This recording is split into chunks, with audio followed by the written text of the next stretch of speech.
സുഹൃത്തുക്കളെ, ഇത് വന്നിട്ട് പാലക്കാട് ചിറ്റൂരാണ്. ടോട്ടൽ 2 ഏക്കർ 6 സെൻറ്റ് സ്ഥലം വരുന്നുണ്ട്. അതിൽ 6 സെൻറ്റ് പറമ്പും ബാക്കി 2 ഏക്കർ നിലവുമാണ് വരുന്നത്. Palakkad Chittur.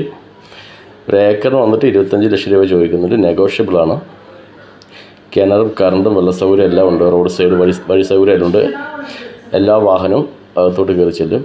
Total 2 acre 6 cent സ്ഥലം. അതിൽ 6 സെൻറ്റ് പറമ്പും 2 ഏക്കർ നിലവുമാണ്. നമുക്ക് വീട് വയ്ക്കാനും കൃഷിക്കും പറ്റിയ സ്ഥലമാണ്. ഏക്കറിന് 25 രൂപ ചോദിക്കുന്നുണ്ട്. 25 ലക്ഷം നെഗോഷ്യബിളാണ്. പാലക്കാട് ചിറ്റൂര്. ആർക്കും ആവശ്യമുണ്ടെങ്കിൽ സ്ക്രീനിൽ നമ്പർ കൊടുക്കാം, വിളിക്കാവുന്നതാണ്. Palakkad Chittur. Total 2 acre 6 cent സ്ഥലം. അതിൽ 6 സെൻറ്റ് പറമ്പും ബാക്കി 2 ഏക്കർ നിലമാണ്. കിണറും വെള്ള സൗകര്യം എല്ലാം ഉണ്ട്. താല്പര്യമുള്ളവർക്ക് വിളിക്കാവുന്നതാണ്. നമ്പർ കൊടുക്കാം.